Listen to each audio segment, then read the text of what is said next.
nice little earthquake, picture of one splitting the ground there. There was a great earthquake, such as was not since there was men upon the earth.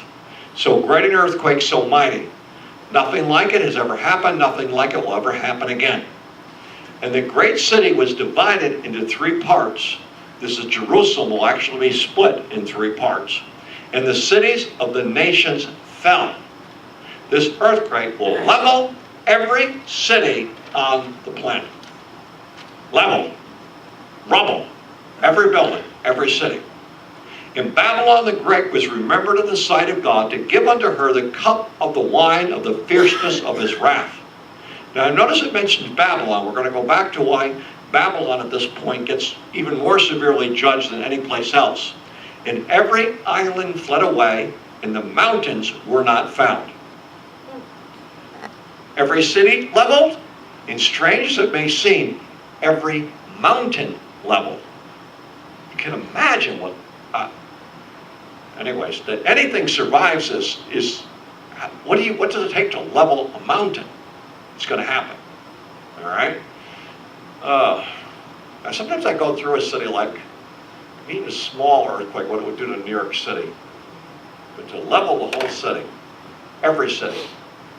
And it's a setup for something. We talk about the mountain of the Lord, Zion. He's going to level every mountain.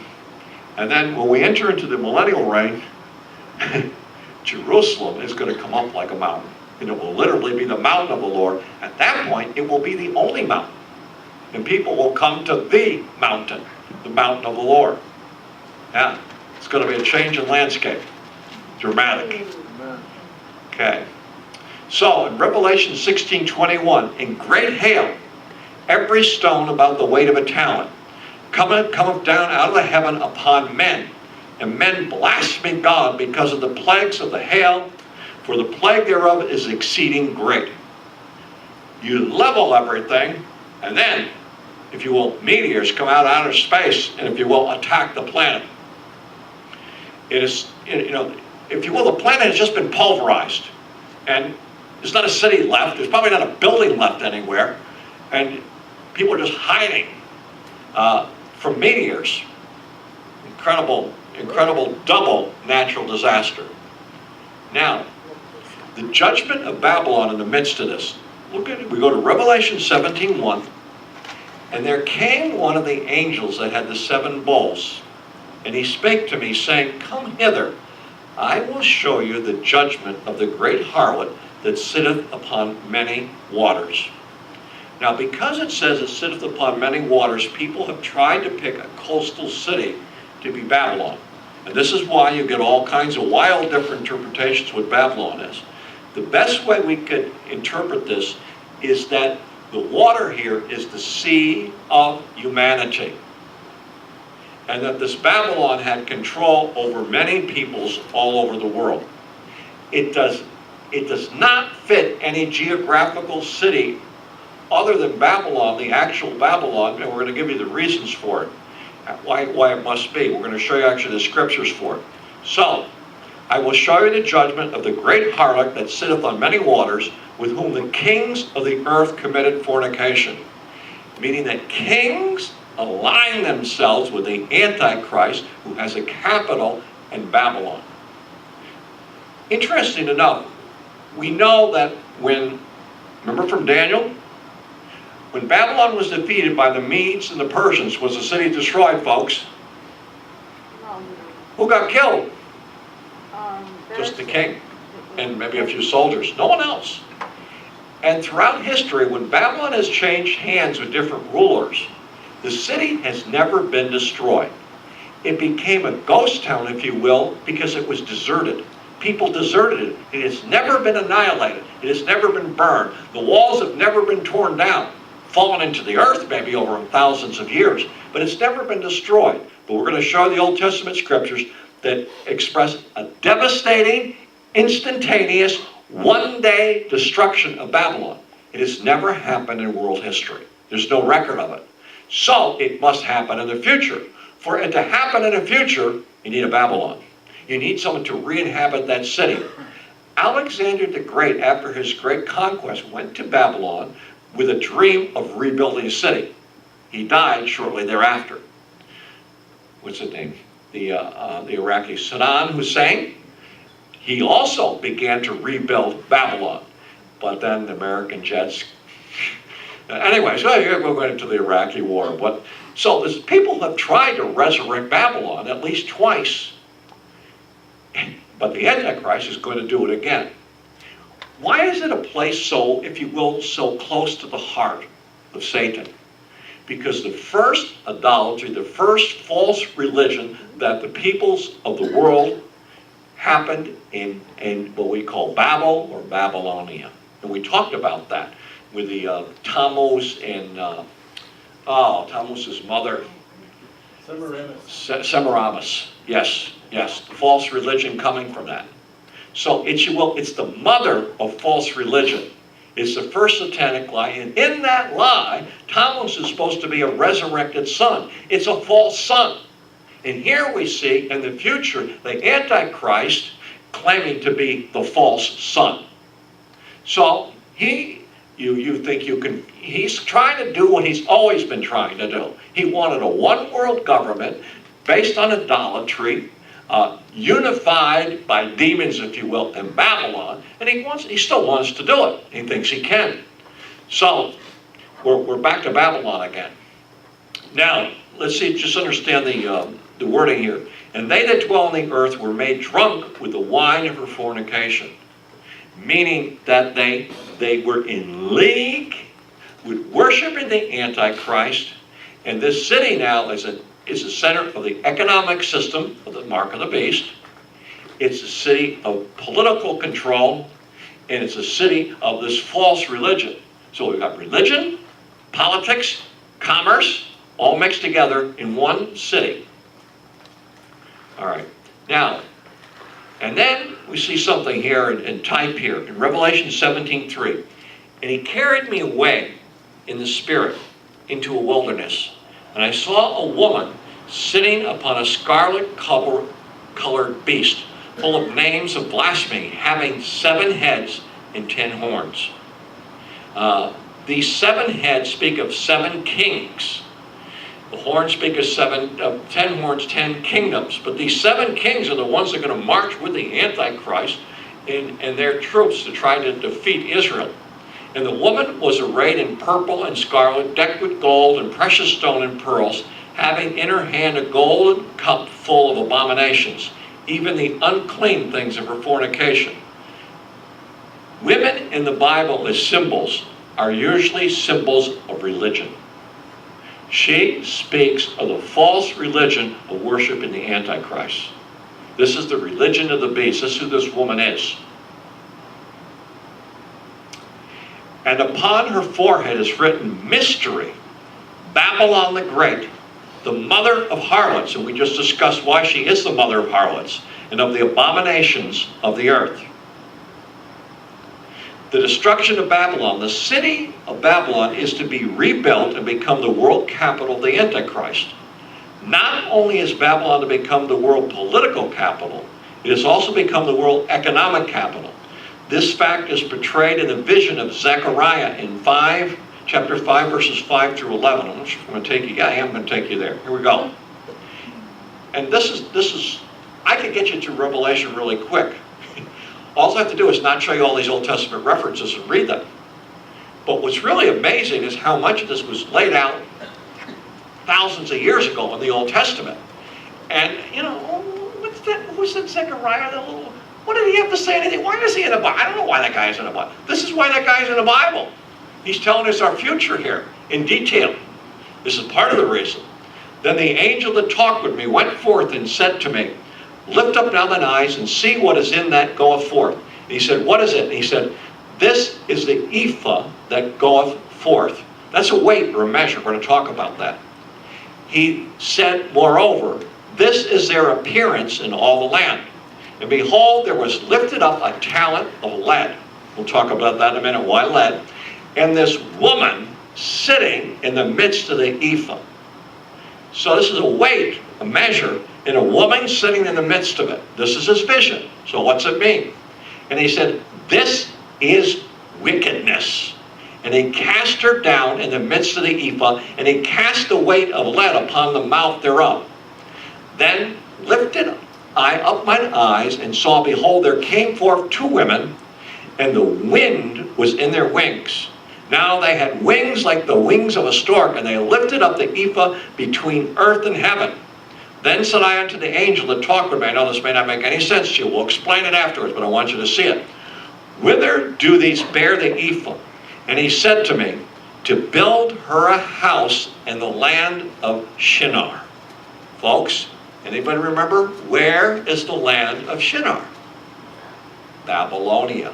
Back in Genesis, I'm trying to remember which chapter in Genesis. Is it Genesis chapter, it's the flood chapter 6, is soon thereafter. Okay? So we're back in Babylonia here. This is all going to happen. And it has to do with a false weight here. So, back in the land of Shinar, and when it was prepared, she shall be set there in her own place. Speaks of an economic system in the land of Shinar. Now, a little interpretation. The ephah was a standard measure of weight and became the symbol of economy. You know, we use dollar signs. This was their symbol. This symbol of economy, in this case, is a corrupt one, as seen with the addition of lead. And you're supposed to, you know, in ancient weights, you're supposed to use things like silver. You throw a little lead in there, it's a false measure. Furthermore, it was placed in the land of Shinar, which is the same as Babylonia. Hence, the future center of world economy will be in the rebuilt city of Babylon. Throughout the second half of the tribulation, Babylon will be both the center of world economy and world political center or rule. So, this little portion here, a false weight, a false measure, economic activity and control in the land of Shinar. Now, I know, if you know, I've seen pictures of it. If you went to Babylon today, they have rebuilt a model of the Ishtar Gate. And you can see the parts of the wall are still there in Babylon. You can see the ruins. But there's really very little there. You think this is going to be the city that, you know, rules the world. It doesn't look like it could happen. But a lot of things before they happen don't look like they could happen. We mentioned that when the Reformation took place in the 1517, that the first, you know, Protestant theologians looked at this thing and said, Israel, there's no Israel anymore. And they came up with this replacement theology saying, well, the church really is the spiritual Israel, and all these prophecies are spiritually speaking to the church today. Why did they do that? Because there was no Israel. So how can a prophecy come true in Israel when there is no Israel? Then in 1948, just, you know, give it another 400 years, Israel's reborn. Theologians start scratching their heads and say, wait a minute, this could happen. These things could be literal. Forget about replacement theology. This is going to happen. It's called the Great Tribulation. So, in the same way that we look at Babylon today and say, needs a lot of work. Yes, it does need a lot of work.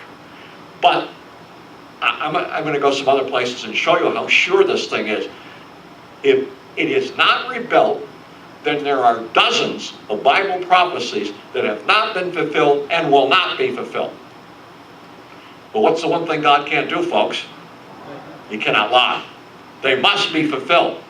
Okay, so that's what we're going to look at. Let's look at some of these. But later, in the second stage of the campaign of Armageddon, Babylon will suffer a sudden devastation. Several passages are concerned with the future destruction of the city. But we're going to limit them. But we'll first go to Isaiah 13:1. And I'm not going to do all of them. I'm going to let you touch base and see how often this is mentioned. It means by which the destruction will occur is explained in Isaiah 13. Let's look at it. Now, this is a no-brainer, folks. How does it begin Isaiah 13:1? The burden of what? Babylon. Oh, the burden. Well, Babylon is Babylon. Yes, okay. which Isaiah the son of Amos did see. Set ye up an ensign on the bare mountain, lift up the voice of them, wave the hand that they may go up to the gates of the nobles. I have commanded my consecrated ones, yea, I have called my mighty men for mine anger, even my pride exalting ones. The noise of a multitude in the mountains, of a great people, the noise of a tumult of the kingdoms of the nations gathered together. Jehovah of hosts is mustering the hosts for the battle. They come from a far country, from the uttermost part of heaven, even Jehovah, and the weapons of his indignation to destroy the whole land. Now the whole land is what in verse 1, folks? Babylon. This is not an invasion of Israel. This is an invasion of Babylon. The picture that you get, and we'll show it in prophecy here, is while the Antichrist takes all the troops he can and invades Israel, he has some enemies. Now you think about this. This guy thinks he's God. He's ruling with an iron rod. Do you think everybody's going to like this rule? Absolutely not. The picture we get is while he is invading Israel, somebody is going to muster an army from different nations and destroy Babylon. And they happen at the same time in prophecy.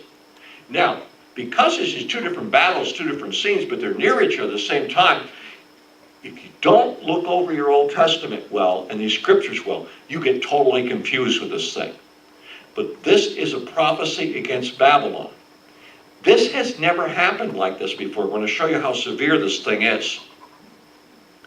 Okay. Wail, for the day of Jehovah is at hand. A destruction from the Almighty shall it come. Therefore shall all hands be feeble, every heart of man shall melt, and they shall be dismayed. Pangs and sorrow shall take hold of them. They shall be in pain as a woman in travail. They shall look in amazement at one another. Faces shall be faces of flame. Behold, the day of Jehovah comes, cruel with wrath and fierce anger. Make the land a desolation, and destroy the sinner out of it. A total destruction of the land of Babylon. Let me see. Okay. Well, how much I want to go on with this. I may go to some other ones here. I want to see if I want to pick out some I can't do them all right now, but you can read on. He continues with this in Isaiah. I'm going to look at some other places. The context of Isaiah 13, 6 through 22 clearly puts the destruction of Babylon, announced in verses 1 through 5, within the scope of the time of the day of Jehovah, a reference to the Great Tribulation. I'm going to go into more detail when we get into Jeremiah, but it's in Isaiah. Let's look a little bit here. Again, he uses very clearly the word Babylon, who he's talking about here. Isaiah 13, 19. In Babylon, the glory of kingdoms, the beauty of the Chaldeans' pride shall be as when God overthrew Sodom and Gomorrah. Now, this gets to the heart of it. How long did it take to destroy Sodom and Gomorrah, folks? Not just one day, maybe like 1 hour, 10 minutes. He toasted it. Well, what's it say here? Do we believe our Bibles or not? Babylon, the glory of the kingdoms, the beauty of the Chaldeans' pride, shall be as when God overthrew Sodom and Gomorrah. Babylon today, that location is sort of a ghost town. It's been deserted, but it's never been destroyed like Sodom and Gomorrah, even remotely. So, if God is God, and God is true, there has to be a future destruction like Sodom and Gomorrah, where one day the city is destroyed. Okay, there it is in prophecy. And we use, Isaiah, he's the messianic prophet. He tells us all about the Messiah, Jesus. He also tells you a whole lot about the 7 last years of world history, if you will. He's amazing how many times he gets into the Great Tribulation. It shall never be inhabited. Neither shall it be dwelt with in generation to generation. There are people living there today, not many, but they live there. No one is going to inhabit Babylon. Wasted, gone, never inhabited again forever. That's the promise. Neither shall the Arabian pitch their tent, Neither shall the shepherd make their flocks to lay down there. Nobody's even going to bring a herd through, folks. Total desolation forever. That's the promise. And then it goes on with wild beasts living there, and goats and wolves. Anyways, so let's go on here. In Isaiah 14:22, and I will rise up against them, saith Jehovah hosts, and cut off from Babylon name and remnant. Every person, every name, gone. And the son and the son's son, saith Jehovah's. Total destruction. I will also make it a possession for the porcupine. Oh, you animal lovers. Look at that. We got a place for porcupines now. Pools of water, and I will sweep it with the besom of destruction, saith Jehovah of hosts. Now, Isaiah was pretty clear. Jeremiah, he spends Jeremiah 50 and Jeremiah 51. There's both more than 50 verses in each of these chapters. They're all about the destruction of Babylon. I didn't even know. I was reading this. I did not realize. How many of you knew there were two chapters in Jeremiah about the destruction of Babylon? Anybody know that here? We're like, I don't know. We're amazing how ignorant we are of Old Testament scriptures. So, let's look at it here. Some of them anyways. As in Isaiah, Jeremiah 50 verses 9 and 10 tells of the gathering of many peoples against the city of Babylon. For lo, I will stir up and cause to come up against Babylon a company of great nations from the north country. And they shall set themselves in array against her. From thence he shall be taken. Their arrows shall be as of an expert mighty man. None shall return in vain. And Chaldea shall be a prey. All that prey upon her shall be satisfied, saith Jehovah.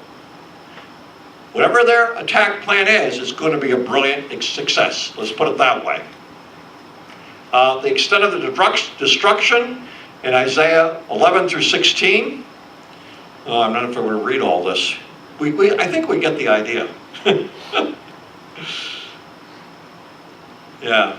Look down in verse, I don't have all the verses marked, but near the end. Because of the wrath of Jehovah, she shall not be inhabited, but she shall be wholly desolate.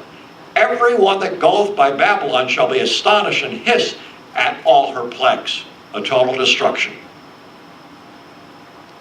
Set yourself in array against Babylon round about, all ye that bend the bow. Shoot at her, spare no arrows, for she hath sinned against Jehovah. How has she sinned? She's the capital of the Antichrist government. They have invaded Israel and want to wipe out every Jew, and now their city is going to be wiped out. This is why all this wrath, because they've already, in the Antichrist system, martyred millions of people. And now they're going after the Jews, and God will send his vengeance, his righteous indignation at this point. Shout her roundabout. She has submitted herself. Her bulwarks are fallen. Her walls are thrown down. They have never been thrown down. They're going to be thrown down. For it is the vengeance of Jehovah. Take vengeance upon her as she has done. That's the justice. Do unto her. Justice served here. It's intense. We just skipped some verses here, but Jeremiah 50:27. Oh, I guess, let me see. All right, yes, there's some important things here. There's a warning here.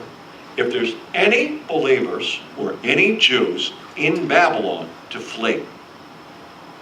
So someone who does not make the rapture and comes to Christ or begins to look at the scriptures will realize the one place on earth I do not want to be is Babylon. So we look at it here in verse 28, the voice of them that flee and escape out of the land of Babylon. And what are they going to do? To declare in Zion the vengeance of Jehovah our God, the vengeance of his temple. So, word is getting out. People are escaping. We're going to look at that more here. I'm not going to read all of this because it's long, folks, but you could go back and read 50 and 51 yourselves. Look at verse 30. Therefore shall her young men fall in her streets, and all of her men of war shall be brought to silence in that day, saith Jehovah. Behold, I am against thee, O thou proud one, saith the Lord Jehovah of hosts. Well, anyways, it's coming down, folks. Now, I want to say how many.